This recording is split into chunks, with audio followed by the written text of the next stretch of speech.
আৰু ইয়াৰ পিছত যিখিনি শুনিম ইয়াৰ মাজৰ যিখিনি শুদ্ধ কথা সেইখিনিৰ ওপৰত এতিয়া আমি আমল কৰাৰ নিয়ত কৰিব লাগিব প্ৰত্যেকে কৰিম নে ইনশাআল্লাহ আল্লাহ কবুল কৰক সম্মানীয় উপস্থিতি আল্লাহ পাক ৰব্বুল ইজ্জতে আমাক ডাঙৰ দায়িত্ব দি দুনিয়াৰ বুকুলৈ প্ৰেৰণ কৰিছে এই দায়িত্ব যিসকলে পালন কৰিছে সেই সকলক আল্লাহ পাকে সুসংবাদ দিছে বশাৰত দিছে খুশখবৰি শুনাইছে এই দায়িত্ব যিসকলে পালন কৰা নাই সেই সকলৰ বিৰুদ্ধে বিভিন্ন সময়ত কোৰাণৰ পৰা হাদিসৰ পৰা আমাক জানিবলৈ দিছে বহুত বেছি দুঃসংবাদৰ কথা যে দায়িত্ব পালন কৰিছে সেই সকলক আল্লাহ পাকে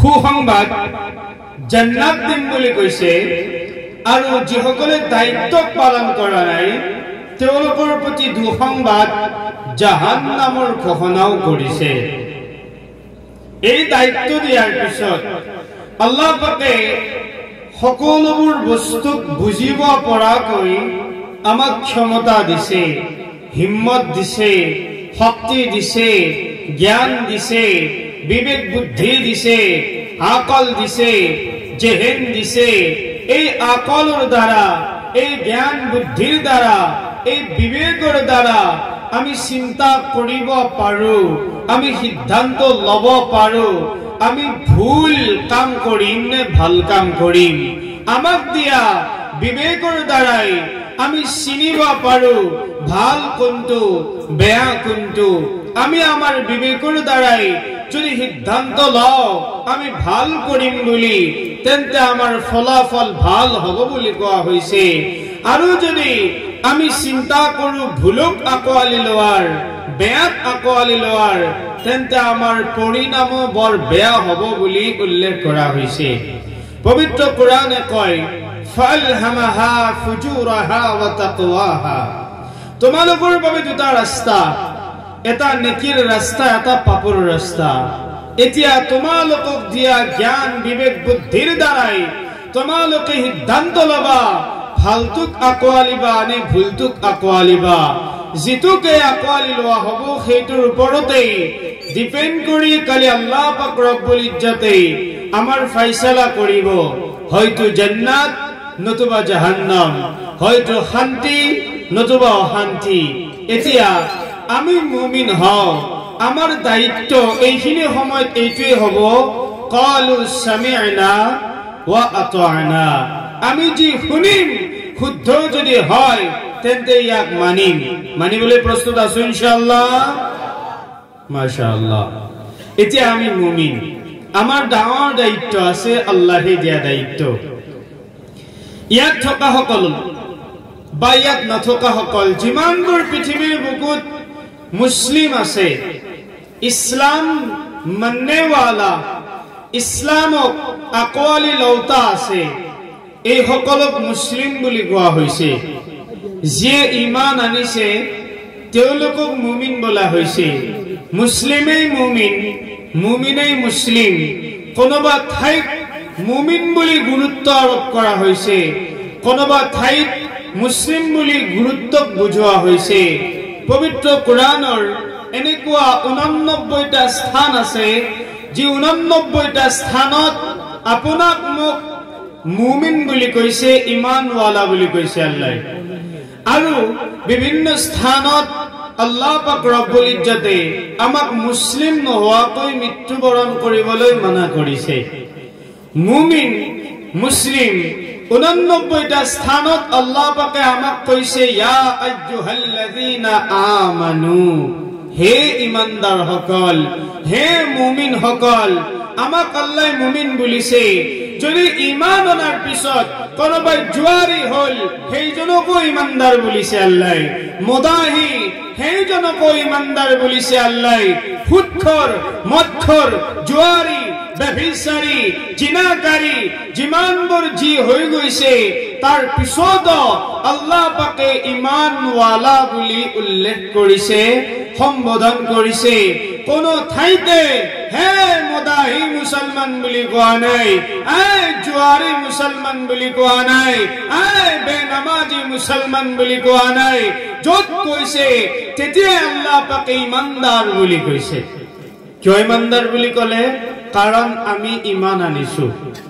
ঈমান আনিছো আল্লাহৰ ওপৰত, ঈমান আনিছো ফিৰিস্তাৰ ওপৰত, নবীৰ ওপৰত, আসমানী কিতাবৰ ওপৰত, ভাল বেয়া তাকদীৰৰ ওপৰত, মৃত্যুৰ পিছৰ জিন্দগীৰ ওপৰত আমি ঈমান আনিছো। তাৰ বাবে আমি মুমিন। ঈমান আনিছো তাৰ বাবে আমি মুমিন হৈছো। ঈমান আনিছিলো বাবে মুমিন বুলি আমাক এপইন্টমেন্ট দিয়া হৈছে যে আমি মুমিন। এতিয়া আমি মুমিন হৈছো। আমাক এপইন্টমেন্ট লেটাৰ দিয়া হৈছে মুমিনৰ, ইমানদাৰ বুলি। তাৰ বাবে আল্লাহ পাকে কোৰআনত উল্লেখ কৰিছে। এতিয়া যদি চাকৰি পোৱা মানুহবিলাকক এপইন্টমেন্ট দিয়া হয়, চাকৰিৰ এপইন্টমেন্ট পোৱাৰ পিছত যদি ডিউটি কৰিবলৈ নাযায়, চাকৰিটো থাকিব? এপইন্টমেন্ট ঠিকেই পাইছে কিন্তু ডিউটি কৰা নাই, তেন্তে চাকৰি নাথাকে। আল্লাহ পাকেও আমি ঈমান আনিছিলো বাবে এপইন্টমেন্ট দি দিছে মুমিন বুলি, ইমানদাৰ বুলি। কিন্তু আমি মুমিন হওয়াৰ এপয়েন্টমেন্ট পালো, ইমানদাৰেৰ এপয়েন্টমেন্ট পালো, কিন্তু ইমানি দায়িত্ব ডিউটি আমিও পালন নকৰিলো। যদি এপয়েন্টমেন্ট পাওয়াৰ পিছত ডিউটি লৈ নোযোৱা বাবে চাকৰি নাথাকে, তেন্তে ইমানদাৰেৰ এপয়েন্টমেন্ট পাওয়াৰ পিছত যদি ইমানি দায়িত্ব পালন নকৰে, তেন্তে কি সেইজনৰ মাজত ইমান থাকে? নাথাকে। আমি দায়িত্ব পাহৰিছো, আমি ডিউটি কৰিবলৈ পাহৰিছো, লেটাৰ লৈ এপয়েন্টমেন্ট লৈ আমি বহি আছো। তাৰ বাবে আমাৰ ইমান নাইকিয়া হৈ গৈছে। ইমান নহোৱাৰ প্ৰমাণ এইটোৱে, মসজিদত আজান হয় আমি উপস্থিত নহওঁ, ইমান নাই। তাৰ বাবে হৈছে জলসা 1 মাহ 2 মাহৰ পৰা আয়োজন কৰা হৈছে, আমি জলসাহত আহিবলৈ টান পালো। কিন্তু যদি আজি ৰাতি ফাংচন হয় বুলি পিছবেলা শুনা পায়, তেন্তে ফাংচনৰ কোনো আৰু সেই ময়দানত সিট খালি নাই। আমি ইমানৰ দায়িত্ব পাহৰিছো, ফাংচনৰ পেন্ডেল ভৰ্তি কৰিছো, জলসাৰ পেন্ডেল খালি ৰাখিছো। আমি ইমানেই দায়িত্ব পাহৰিছো, বজাৰত ঠাই নাই কিন্তু মসজিদক খালি কৰি ৰাখিছো। আমাৰ ইমান নাই, ইমানি দায়িত্ব পালন কৰা নাই বাবে ভিতৰত ইমান নাইকিয়া হৈছে। গান মুখস্থ কৰাত এক্সপাৰ্ট বনি গৈছো, কোৰআন মুখস্থ কৰিবলৈ পাহৰি গৈছো। আমাৰ ভিতৰত ইমান নাই, ইমানি দায়িত্ব পালন কৰা নাই। নবীজিৰ সুন্নতক আমি জানাজা দি দিছো, কিন্তু এক্টৰ সুন্নতক জিন্দা কৰিছো। এক্টৰে যেনেকৈ চুলি কাটিব, আমাৰ ডেকায়ো এক্টৰৰ সুন্নত মতে চুলি কাটে, কিন্তু নবীৰ সুন্নত পাহৰি যায়। আজি সেই এক্টৰ নিয়ে যি ড্ৰেছ পিন্ধে, তাক ফলো কৰি সেই ফাটা ফুটা ড্ৰেছ পিন্ধিবলৈ লৈছে। মোৰ নবীয়ে, আমাৰ নবীয়ে কি ড্ৰেছ পিন্ধিলে, কি পোছাক পিন্ধিলে, সেইটো আমি নাজানিলো, নিশিকিলো, কাৰণ ইমানি দায়িত্ব পালন নকৰিলো। তাৰে বাবে আমাৰ ভিতৰত ইমান নাই। ইমান নাই বাবে বেঈমান সকলৰ ভাল পোৱা ভিতৰত সোমাই গল, আৰু ইমানদাৰ সকলক আমি পাহৰি থকা হল।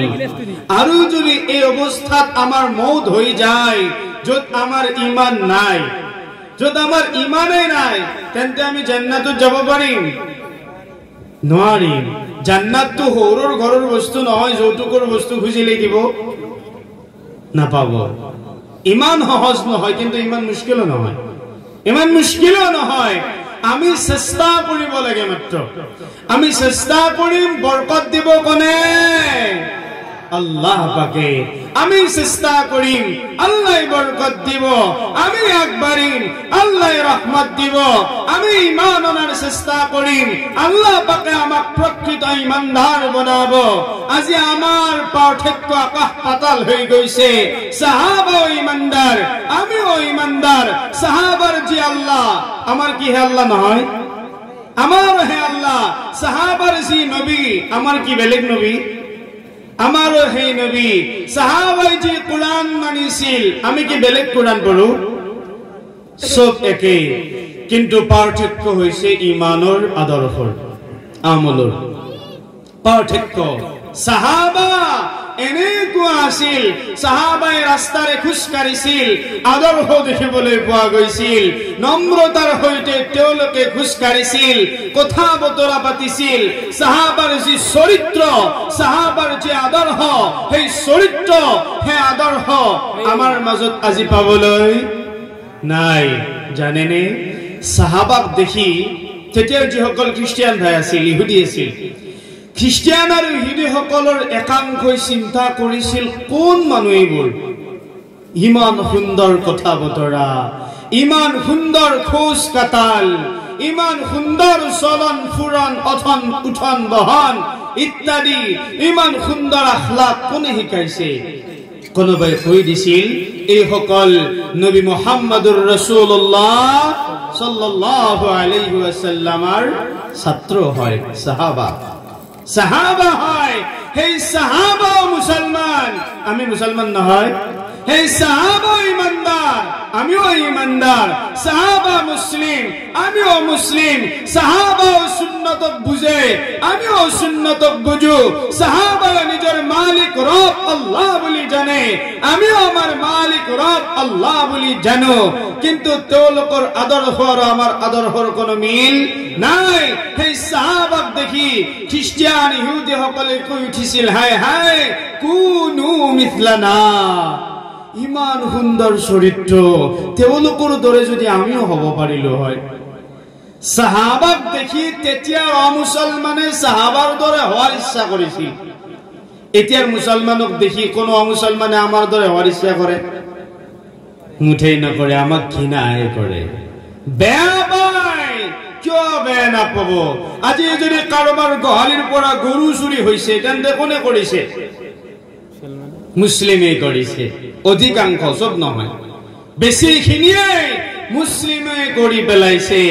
আজি যদি কৰবাত ডকাইত ধৰাত পৰিছে, মুছলিম ধৰাত পৰিছে, হেও মুছলিম, এও মুছলিম, ইমানি দায়িত্বক যদি পালন কৰিলেহেঁতেন, কাৰোবাৰ গোহালিত নহয় আল্লাহৰ ঘৰ মছজিদত সোমালেহেঁতেন। ইমানি দায়িত্বক পাহৰি পেলালে, তাৰ বাবে মছজিদ বাদ দি কাৰোবাৰ গোহালি পাই গ'ল, গোহালি পাই গ'ল। আৰু ধৰাত পৰাৰ পিছত গোহালিৰ পৰা ক'ত যাব?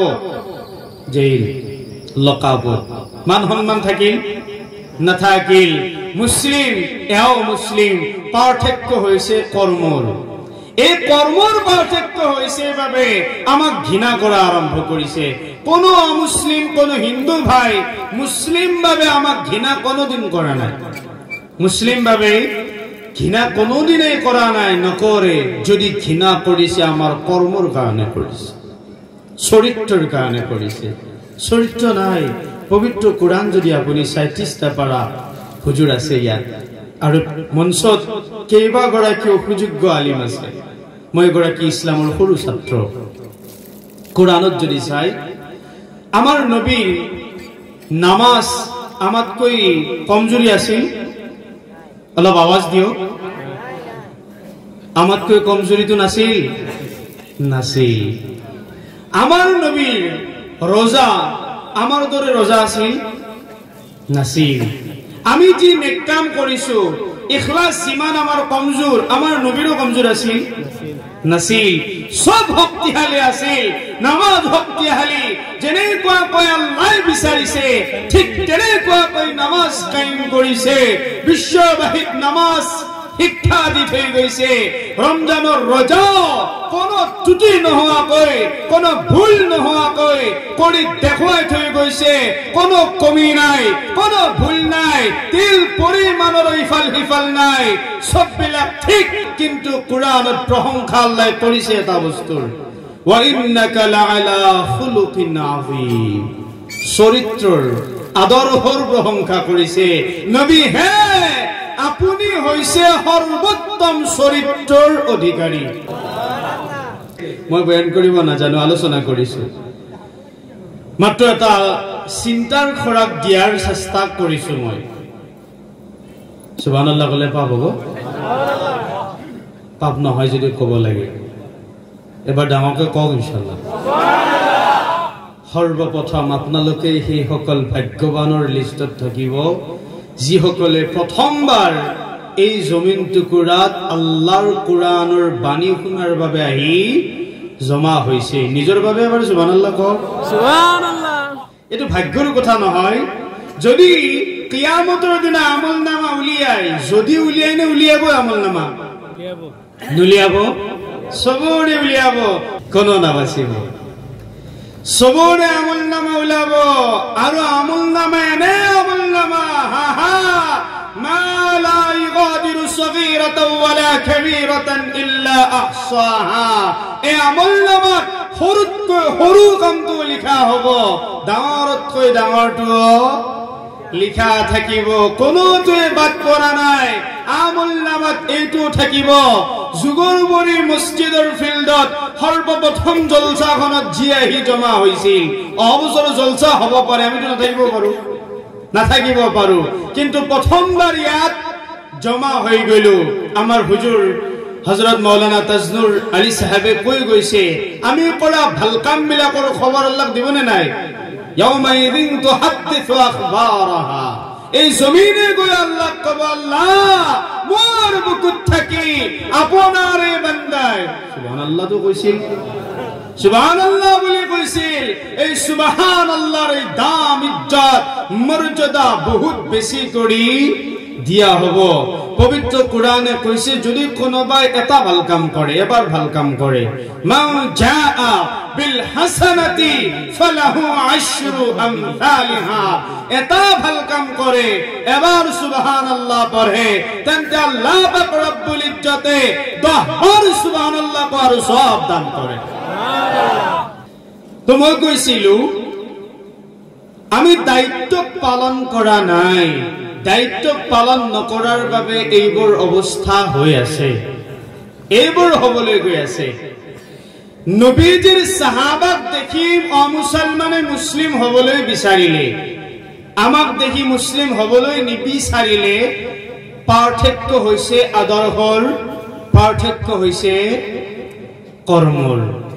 কৰ্মৰ পাৰ্থক্য এই যে আমাক কোনোবাই ঘৃণা কৰিছে মুসলিম হোৱাৰ বাবে কৰা নাই আমাৰ নষ্ট চৰিত্ৰৰ বাবে কৰিছে কেনেকৈ মুসলিম খুব কম অমুসলিম বহুত বেছি আমাৰ নবী অকলশৰীয়া তাৰ পিছতো কোনোবাই ষড়যন্ত্ৰ কৰিছে ষড়যন্ত্ৰ কৰি কোনো লাভান্বিত হ'ব পৰা নাই কাৰোবাৰ ষড়যন্ত্ৰতকৈ ইমানৰ শক্তি বেছি আজি আমাৰ ইমান কিমানখিনি ইমানৰ শক্তি ইমানে কম আমাক ঘৰৰ পৰা আমাৰ ইমানে মছজিদত আনিব নোৱাৰে আমাৰ ইমানে ঘৰৰ পৰা আমাক মছজিদত আনিব নোৱাৰে যি ইমানে আমাক ঘৰৰ পৰা মছজিদলৈ আনিব পৰা নাই সেই ইমানে কি আমাক জাহান্নামৰ পৰা বচাই জান্নাতলৈ নিব পাৰিব নোৱাৰিব যিমানে আমাক মছজিদমুখী কৰাব পৰা নাই সেই মানে আমাক জান্নাতমুখীও কৰাব নোৱাৰিব সেই ইমানৰ ক্ষেত্ৰত হুঁশিয়াৰ হ'ব লাগে সেই ইমানৰ ক্ষেত্ৰত আমি সচেতন হ'ব লাগে তাৰে দায়িত্ব আমাক আল্লাহ দিছে ইমানি দায়িত্ব আছিল আমি নেকাম কৰা নেকামক বাদ দি আমি বদকাম কৰিবলৈ ললো বেয়া কামবোৰ আৰম্ভ কৰিলো তাৰ পিছত এটাৰ পিছত আন এটাকৈ সমস্যা অশান্তি ইত্যাদি বিয়পি থাকিল এক চামুচ পানী যদি আপুনি পিয়াহত পান কৰে পিয়াহ গুচিব নুগুছে যদি কাপোৰ ধোৱা যাব যদি গা ধুই এক চামুচ পানী দি নাযায় আমাৰ ইমান হিমানখিনি এক চামুচ পানীৰ সমান তাৰেই বাবে আমাক মছজিদতো আনিব নোৱাৰে, জলসাতো আনিব নোৱাৰে, ৰোজাও ৰখাব নোৱাৰে, নেক্কামতো অংশগ্ৰহণ কৰাব নোৱাৰে, তেন্তে সেইখিনি ইমানে জান্নাতত নিব পাৰিব নোৱাৰিব। ইমান বৃদ্ধি কৰাব লাগিব। ইমান ক'ত বৃদ্ধি হ'ব? এইবিলাকত আহিলে ইমান বৃদ্ধি হয়, এই স্থানত আহিলে ইমান বৃদ্ধি হয়, কোরআন তিলাওয়াতত ইমান বৃদ্ধি হয়। ওয়াইদা তুলিয়াত আলাইহিম আয়াতুহু যাদাতুহুম ঈমানা। কোরআন তিলাওয়াত করার দ্বারা আল্লাহ পাক ঈমান বৃদ্ধি করে দিয়ে, কোরআন তিলাওয়াত শোনার দ্বারা আল্লাহ ঈমান বৃদ্ধি করে দিয়ে, কোরআনের আলোচনা শোনার দ্বারা আল্লাহ পাক ঈমান বৃদ্ধি করে দিয়ে। কোরআন তার সাক্ষী, কোরআন তার প্রমাণ। আল্লাহ কয় ওয়াযাক্কির ফাইন্না যিকরা তানফাউল মুমিনিন। তোমালোকে আলোচনা কৰি থাকা ভাল কথাবোৰ, এই জলসাবোৰ কৰি থাকা, ইয়াৰ কথাবোৰ শুনিয়ে থাকা, কাৰণ এই আলোচনা বিলোচনাৰ দ্বাৰা তানফাউল মুমিনিন, মুমিন সকলৰ লাভ হয়। কাৰ লাভ হয়? মুমিনৰ লাভ হয়। আপুনি মুমিন হয় নে নহয়? হয়। কবলৈ টান পাইছে কিয়? মুমিন হয় নে নহয়? হয়। যদি মুমিন হয় তেন্তে লাভ হ'ব আপোনাৰ, যদি মুমিন নহয় লাভ নহব পাৰে। তাৰে বাবে আমি মুমিন হওঁ, আমাৰ জৰুৰ লাভ হ'ব। এই বিশ্বাস ৰাখি, এই ইমান ৰাখি আমি ইয়াত আহিব লাগে, বহিব লাগে, আৰু যিখিনি শুনিছো শুদ্ধকৈ বুজাখিনিৰ ওপৰত আমল কৰিব লাগে। নে আৰু কিবা বেলেগ উদ্দেশ্য আছে? বেলেগ উদ্দেশ্য আছে? যদি উদ্দেশ্যটো ভোজ খুৱাই থাকে তেন্তে যোৱাকালি আমি যি আছিলো অহাকালিও সেয়ে হৈ থাকিম, আমাৰ একো পৰিৱৰ্তন নহব। যদি উদ্দেশ্য থাকে আমি কিবা লৈ যাম, কিবা শিকিম, তেন্তে জৰুৰ ভাল থাকিব, কিবা ভাল হব। আচ্ছা, আমি প্ৰথমে কলো আমি মুমিন আৰু আমি মুছলিম। আমি মুছলিমো হওঁ, আমি মুমিনো হওঁ, কিন্তু কেতিয়াবা কেতিয়াবা আমাৰ কৰ্মবোৰৰ পিনে চালে এনেকুৱা লাগে আমি মুমিনো নহয়, মুছলিমো নহয়। আমি মুমিন বুলি যে কওঁ দাবী কৰিহে কওঁ, কথাটো সঁচা নহয়। মুছলিম বুলি যে কওঁ দাবী কৰিহে কওঁ, কথাটো সঁচা নহয়। কেতিয়াবা কেতিয়াবা নহয় বুলি কৈছো। কেনেকুৱাকৈ? এটা হৈছে দাবী কৰা, এটা হৈছে দাবী কৰাটো সত্য বুলি প্ৰমাণ কৰা। যেনেকুৱা মই যদি এতিয়া ইয়াত বহি কওঁ যে মই অসমৰ মুখ্যমন্ত্ৰী, কথাটো সঁচা? মই যদি কওঁ মই অসমৰ মুখ্যমন্ত্ৰী, কথাটো সঁচা নেকি? মিছা। আপোনালোকে যদি কয় জনাবে মুখ্যমন্ত্ৰী বুলি কৈছে নিজকে, প্ৰমাণ কৰিব লাগিব। এতিয়া মই পাৰিম? নোৱাৰিম। প্ৰমাণ কৰিব নোৱাৰাৰ লগে লগে আপোনালোকে জানি যাব জনাবে কোৱা কথাটো মিছা, আৰু মুখ্যমন্ত্ৰী বুলি কৰাটো দাবীহে, সঁচা নহয়। তদ্ৰুপ আমি কওঁ আমি মুছলিম, কিন্তু কেতিয়াবা কেতিয়াবা এইটো দাবীহে হৈ যায়, কথাটো সঁচা নহয়। কেনেকুৱাকৈ? আমি মুছলিম হওঁ, তাৰ পিছতো বেনামাজি হওঁ। আমি মুছলিম হওঁ, মা ভনী বেপৰদাগীত থাকে। আমি মুছলিম হওঁ, তাৰ পিছতো জুৱাত যাওঁ। আমি মুছলিম হওঁ, তাৰ পিছতো তাছৰ পাতত বহি যাওঁ। আমি মুছলিম হওঁ, তাৰ পিছতো কাৰোবাৰ সীমা ঠেলি ফুৰো। আমি মুছলিম হওঁ, তাৰ পিছতো পুখুৰীৰ মাছ চুৰি কৰো। আমি মুছলিম হওঁ, তাৰ পিছতো চুৰি কৰো, ডকাইতি কৰো। আমি মুছলিম হওঁ, তাৰ পিছতো কাৰোবাৰ পৰা মাৰি খাওঁ। আমি মুছলিম হওঁ, তাৰ পিছতো কাৰোবাৰ পৰা কাঢ়ি খাওঁ। আমি মুছলিম হওঁ, তাৰ পিছতো নবীজীৰ সুন্নতক বুজি নাপাওঁ। আমি মুছলিম হওঁ, তাৰ পিছতো মছজিদত নাহোঁ, মছজিদলৈ নাযাওঁ। আমি মুছলিম হওঁ, তাৰ পিছতো কোৰআন নপঢ়ো, কোৰআন য'ত আলোচনা হয় তালৈকে নাযাওঁ। আমি মুছলিম হওঁ, তাৰ পিছতো আল্লাহৰ বিধানক জলাঞ্জলি দিওঁ। আমি মুছলিম হওঁ, তাৰ পিছতো আল্লাহ বেয়া পোৱাটোক আমি ভাল পোৱাৰ কাম হিচাপে বনাই পেলাওঁ। আমি মুছলিম হওঁ, তাৰ পিছতো নবীজীৰ আদৰ্শক বাদ দি শয়তানী আদৰ্শক আকোৱালি লওঁ। তাৰ পিছতো যদি আমি কওঁ মই মুছলিম, তেন্তে কথাটো সঁচা হ'ল নে দাবী হ'ল? নিশ্চিতভাৱে দাবী। আমি যদি ইমানবোৰ বেয়া কাম কৰি সুদ খাই মদ খাই জুৱা খেলি বেনামাজি হৈ ভাং খাই ড্ৰাগছ খাই পাও খাই হিৰোইন খাই বেপৰদেগী হৈ বেপৰদা হৈ অনাই বনাই ঘূৰি ফুৰিও আল্লাহৰ বিধানক জলাঞ্জলি দিও। আমি যেনেকৈ মুছলিম বুলি কৈছো, ফেৰাউনো কৈছিল মুছলিম বুলি নিজকে। ফেৰাউনেও নিজকে মুছলিম বুলি কৈছিল। আপুনি কওক, ফেৰাউনেওতো মুছলিম বুলি ক'লে আমিও ক'লো। ফেৰাউন জান্নাতত যাব নে জাহান্নামত যাব? জাহান্নামত যাব। চাব কিন্তু ফতোৱা দিছে আপুনি, জাহান্নামত যাব বুলি ফতোৱা দিছে। ফেৰাউন জাহান্নামত যাব কিয় যায়? ফেৰাউনেওতো মুছলিম বুলি কৈছিল। সূৰা ইউনুসত আছে, وجاوزنا ببني إسرائيل البحر فأتبعهم فرعون وجنوده بغيا وعدوا حتى إذا أدركه الغرق قال آمنت أنه لا إله إلا الذي آمنت به بنو إسرائيل وأنا من المسلمين। আয়াতটো দীঘলীয়া।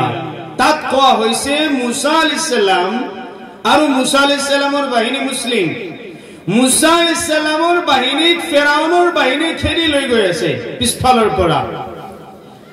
মাজতেই ৰাস্তাৰ মাজতেই সাগৰ পাই গ'ল, নদী পাই গ'ল। আল্লাহ পাকে মুসা আৰু মুসাৰ অনুসাৰীসকলক পানীৰ মাজত ৰাস্তা বনাই দি বচাই দিলে। ফেৰাউনে ভাবিলে ময়ো পাৰ হৈ যাওঁ। ফেৰাউনৰ লস্কৰ পানীত নামি গ'ল ৰাস্তাত। যেতিয়া ফেৰাউনৰ লস্কৰ পানীৰ মাছ পালে গৈ, তেতিয়া চবকে ডুবাই আল্লাহ পাকে খতম কৰি দিলে। ফেৰাউন ডাঙৰ মানুহ আছিল, অলপ দীঘল মানুহ। যেতিয়া ডুব যাওঁ অৱস্থা, হাত্তা ইদা আদৰাকাহুল গাৰক, যেতিয়া নেকি ডিঙিত পানী লাগিল ফেৰাউনৰ, তেতিয়া ফেৰাউনে ক'লে ক্বালা আমানতু আন্নাহু লা ইলাহা ইল্লাল্লাযী আমানাত বিহি বানু ইসরাঈল ওয়া আনা মিনাল মুসলিমিন। যেতিয়া ডিঙিলৈকে পানী আহিল, ফেৰাউনে ক'লে মই ঈমান আনিছো সেইজনৰ ওপৰত যাৰ ওপৰত বনি ইছৰাইলে ঈমান আনিছে। ফেৰাউন ইমান ডাঙৰ ফেৰাউন, ইমান ডাঙৰ শয়তান হয়, বদমাছ হয়, তথাপি কোৱা নাই মই মোৰ আল্লাহৰ ওপৰত ঈমান আনিছো বুলি। বনি ইছৰাইলে যাৰ ওপৰত ঈমান আনিছে সেইজনৰ ওপৰত ঈমান আনিছো বুলি কৈছে। তাৰ পিছত ক'লে ওয়ানা মিনাল মুছলিমিন, আৰু মই মুছলমান সকলৰ অন্তৰ্ভুক্ত, তাৰ মানে মই মুছলিম। ফেৰাউনো ক'লে মুছলিম বুলি। পিছৰ আয়াতত আল্লাহ ক'লে আল আনা ক্বাদ আসাইতা ক্বাবলু ওয়া কুনতা মিনাল মুফসিদিন। ওহো, তুমি এতিয়া ঈমান আনিছা, আল্লাহ আল্লাহ বুলিব বিচাৰিছা, এতিয়াই মুছলিম বুলি কৈছা, অথচ অলপমান আগলৈকে তুমি পৃথিৱীত ফাসাদ সৃষ্টিকাৰী আছিলা। এতিয়া আমিও কৈছো মুছলিম, আজিও কৈছো মুছলিম বুলি। আমাৰ কৰ্ম যদি এই অৱস্থাত চলি থাকে, মুছলিম হওঁ আমি বাৰদে পাতো, মুছলিম হওঁ মৃত্যু দিৱস পাতো, মুছলিম হওঁ ভোজ বিচাৰি ফুৰো, মুছলিম কিন্তু আমি। তাৰ পিছত যেতিয়া আমি মৰিবলৈ ওলাম, আমাৰ মৌত হ'বনে নহয়? তো আমিও মৃত্যুবৰণ কৰিব লাগিব। মৌতৰ সময়ত মুছলিম সকলৰ তামান্না ইচ্ছা এইটো হয়নে নহয়? ইমানৰ সৈতে মৃত্যুবৰণ কৰাৰ ইচ্ছা হয়, তামান্না থাকে, আশা হে ইমানৰ সৈতে মৃত্যুবৰণ কৰো। আচ্ছা, আমি কৰ্ম কৰিছো বেঈমানৰ দৰে, কৰ্ম কৰিছো অনা ইছলামিক ভাৱে, শয়তানে ভাল পোৱা মোতাবিক, কিন্তু মৌতৰ সময়ত আমিও যদি কলিমা পঢ়ো, আমিও যদি কওঁ মই ঈমান আনিছো লা ইলাহা ইল্লাল্লাহ, আল্লাহৰ ওপৰত যে আল্লাহৰ বাহিৰে কোনো মাবুদ নাই, আল্লাহৰ ওপৰত ঈমান আনিছো বুলি যদি মৃত্যুৰ সময়ত মুখেৰে ক'ব পাৰো, তেতিয়া যদি ফেৰাউনক কোৱাৰ দৰে আল্লাহ আমাকো কয় বোলে এতিয়াই তুমি কলিমা পঢ়িছা এই বুলি কয় যদি, আৰু কোৱাৰ পিছত যদি ফেৰাউনক যেনেকুৱাকৈ ফৰিস্তাই বোকা সুমুৱাই দিছিল মুখত, আমাৰো যদি মুখৰ দ্বাৰাই গপৰি ভাঙি দিয়ে কিবা কৰিব থাকে? প্ৰতিবাদ কৰিব পাৰিব? হিম্মত আছে? ইমান ডাঙৰ কলিজা আছে? নাই, কোনো নোৱাৰিব। ফেৰাউনক কোৱা হ'ল, এতিয়া কলিমা পঢ়িছা, এতিয়া নিজকে মুছলিম বুলিছা, অলপমান আগলৈকে পাপ কৰি আছিলা, আমিও কলিমা পঢ়িম, আমিও মুছলিম বুলি পৰিচয় দিব বিচাৰিম।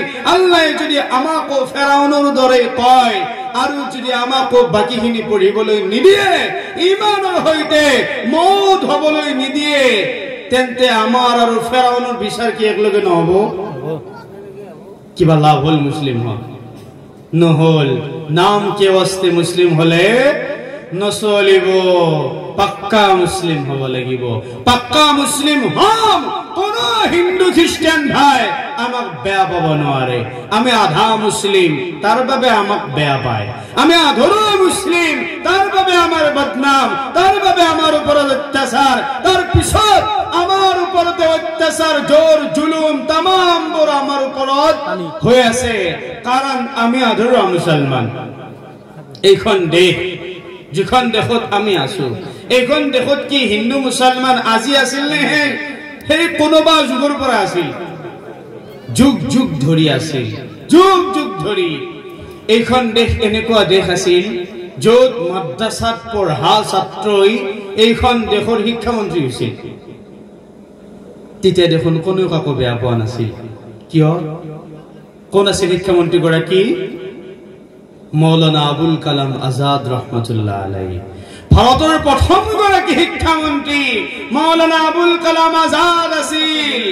এইখন হিন্দু ৰাষ্ট্ৰ, এতিয়া মানুহবিলাকৰ ভাষ্যত হিন্দু ৰাষ্ট্ৰ, হিন্দু যদি ৰাষ্ট্ৰ হয়, এইখন দেশৰ, এইখন ৰাষ্ট্ৰত এজন শিক্ষামন্ত্ৰী হৈছিল মুছলমান। কেৱল নাম কে বাস্তে মুছলমান নহয়, মৌলানা আছিল, মুহাদ্দিছ আছিল, হাদিছৰ পণ্ডিত আছিল। এইগৰাকী মৌলানাই শিক্ষামন্ত্ৰী হৈছিল। তেতিয়া কোনো কাকো বেয়া পোৱা নাছিল। অসমৰ পৰা, আমাৰ ওচৰৰ পৰা, বৰপেটাৰ পৰা গৈ ফখৰুদ্দিন আলী আহমেদ অসম ভাৰতৰ ৰাষ্ট্ৰপতি হৈছিল, কোনো বেয়া পোৱা নাছিল।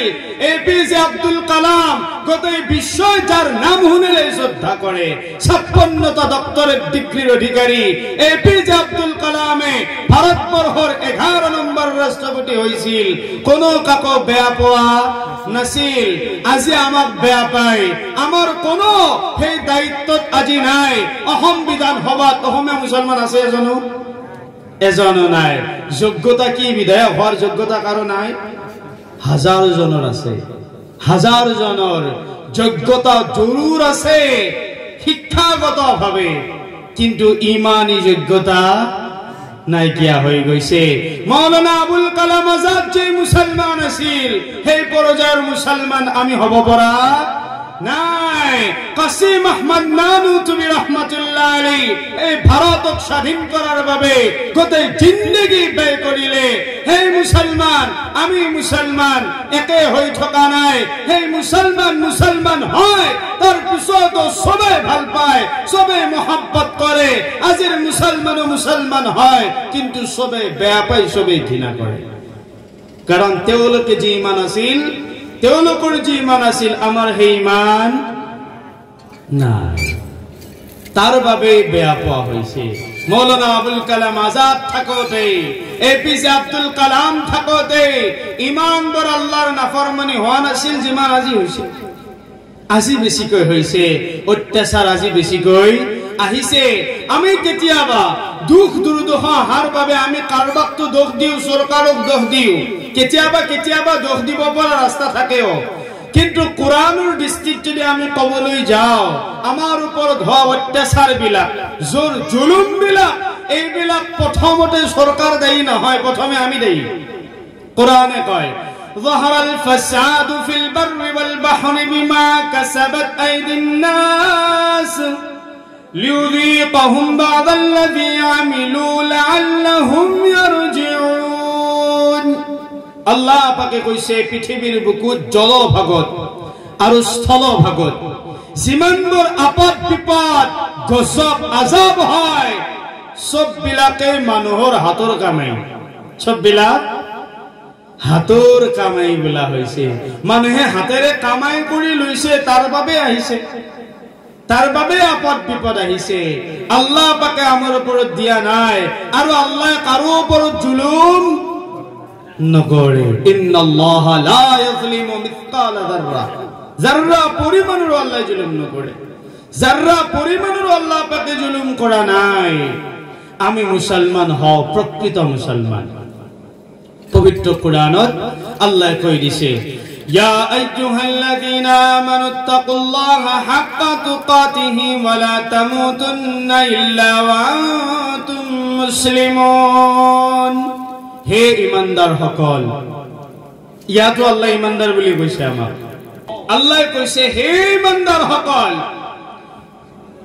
তোমালোকে আল্লাহক ভয় করা হাক্কা তুকাতি ইয়া আইয়ুহাল্লাযীনা আমানুত্তাকুল্লাহ হে ঈমানদার সকল তোমালোকে আল্লাহক ভয় করা কেনেকুৱা কৈ ভয় কৰিবা যেনেকুৱা কৈ ভয় কৰাটো আল্লাহৰ হক হয় তেনেকুৱা কৈ ভয় কৰা ওয়ালা তামুতুন্না ইল্লা ওয়া আনতুম মুসলিমুন আৰু তোমালোকে মুসলিম নোহোৱাকৈ মৃত্যুবৰণ নকৰিবা কিয় আমি যদি মুসলিম নোহোৱাকৈ মৃত্যুবৰণ কৰো আল্লাহৰ কিবা ক্ষতি হ'ব হ'ব আৰু যদি আমি সবেই বেঈমান হৈ মৃত্যুবৰণ কৰো বা মুমিন হৈ নেককাৰ হৈ ওলি হৈ মৃত্যুবৰণ কৰো আল্লাহৰ কিবা লাভ হ'ব কোনো লাভ নহয় আল্লাহৰ লাভো নাই লোকসানও নাই আছে যদি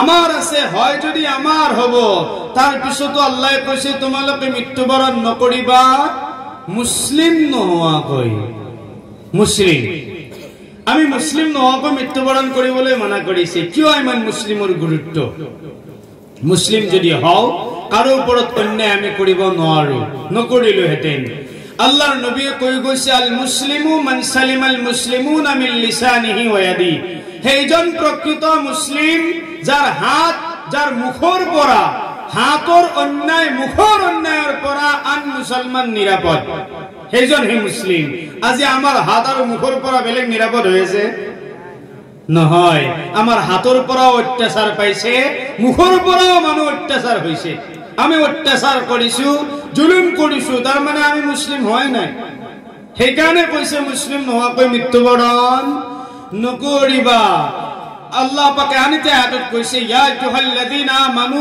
উদখুলু ফিস-সিলমি কাফা হে ঈমানদার সকল তোমালোকে পরিপূর্ণভাবে ইসলামত দাখিল হৈ যোৱা পৰিপূৰ্ণভাবে ইসলামত দাখিল হৈ যোৱা পৰিপূৰ্ণভাবে আমি ইসলামত দাখিল হোৱা নাই আৰু পৰিপূৰ্ণভাবে আমি আল্লাহৰ যি হক মোতাবিক আল্লাহক ভয় কৰা নাই আল্লাহৰ হক তেনেকুৱাকৈ ভয় কৰিব দিছে আল্লাহ নামাজ দিন ৰাতি কিমান ওয়াক্ত ফৰজ কৰিছে 5 ওয়াক্ত আপুনি পঢ়ে কি ওয়াক্ত সপ্তাহত 1 ওয়াক্ত বেছি কিনিয়ে জুম্মা আল্লাহ কয় আল্লাহৰ যেনেকুৱাকৈ আল্লাহক ভয় কৰাটো আল্লাহৰ হক হয় তেনেকুৱাকৈ আল্লাহক ভয় কৰা যদি আল্লাহৰ হক মোতাবিক আমি ভয় কৰিলো হেতেন তেন্তে ডেইলি 5 ওয়াক্ত নামাজ আমি পড়িলো হেতেন আমি আমার দরে ভয় করু আমি কেবল শুক্রবারে ভয় করু আল্লাহ আজি যাব লাগিব শুক্রবারে রমজান মাহ হিসে রমজানত ভয় করু তার পিছতো রমজান মাহতো ভয় নকৰা এবিধ প্ৰাণী আছে ৰমজানতো ভয় নকৰে কোনে কি কৰিব ৰমজানতো খোৱা বোৱা কৰে বহু ডেকা আছে শিখৰ খাই ও ৰমজান মাহতো লাল কৰি থয় আছে লানাত এইবোৰ অসুবিধা আছে ৰাখিব পৰা নাই তাৰ পিছতো ৰমজানৰ ৰজাদাৰৰ সন্মুখত দেখা কৈ খোৱা পিয়া কৰাৰ অনুমতি নাই নোৱাৰিব বহুত ডাঙৰ কথা আল্লাহৰ হক হৈছে আল্লাহ যেনেকুৱাকৈ বিচাৰিছে তেনেকুৱাকৈ আল্লাহক ভয় কৰা আমি ভয় কৰো কেৱল শুক্ৰবাৰে আমি ভয় কৰো কেৱল ৰমজান মাহত এইটো আল্লাহৰ হক মোতাবিক ভয় কৰা হোৱা নাই এই যে আল্লাহ কৈছে সম্পূৰ্ণৰূপে ইসলামত দাখিল হৈ যোৱা সম্পূৰ্ণৰূপে ইসলামত দাখিল নহোৱাৰ বহুত ডাঙৰ অসুবিধা আছে বিফলতা আছে হেতু কি সাপ যেতিয়া আপুনি দেখে সাপ দেখাৰ লগে লগে মনত কি চিন্তা আহে সাপ যদি আপুনি দেখা পায় কৰবাত প্ৰথমে কি কৰিবলৈ মন যায় চুমা খাবলৈ তে নকয় কিয় মাৰিবলৈ মন যায় কব তেতিয়া হলে সাপ দেখিলেই মাৰিবলৈ মন যায়। সাপ মাৰিবলৈ গ'ল টাকোন এডাল লৈ, টাঙন লৈ যেতিয়া গ'ল, সাপ দৌৰি দৌৰি গৈ গৈ গৈ গৈ আপুনিও পিছে পিছে গৈ থাকিল। সাপ গৈ গৈ গৈ গৈ এটা গাঁতত সোমাই গ'ল। গাঁতত সোমাই গ'ল, কিন্তু সাপটোৱে নেজডাল আধা বাহিৰত ওলাই থলে। আপুনিও গৈ দেখিলে, আপুনিও কম নহয়। আপুনি এবাৰ কৰিলে কি, নেজডালত ধৰি ধৰি টানি থাকিল। সাপ গাঁতত সোমোৱাৰ পিছত টানি উলিওৱা বৰ মুস্কিল কাম, বৰ টান কাম। তো সাপ গাঁতত সোমালে আপুনি টানি থাকিল টানি থাকিল, আপোনাতকৈ কি সাপৰ শক্তি বেছি? বেছি হ'ব? শক্তি বেছি নহয়, বিষটো হয়তো বেছি হ'ব, তাৰ যিটো পাৱাৰ সেইটো বেছি হ'ব, শক্তি দেহাৰ শক্তি বেছি নহয়। আপুনি টানোতে টানোতে টানোতে সাপটো এটা সময়ত ওলাই আহিবলৈ বাধ্য হৈ যাব। সাপ ওলাই আহিব, ওলাই অহাৰ পিছত আপোনাৰ খং উঠি আছে, ইমান জ্বালা দিছা, গাঁতলৈকে আহিব লগা হৈছে। ওলাই অহাৰ পিছত কি কৰিব? ঘৰত আনি সজাই থব, মাৰি পেলাব, তাক মাৰি পেলাব।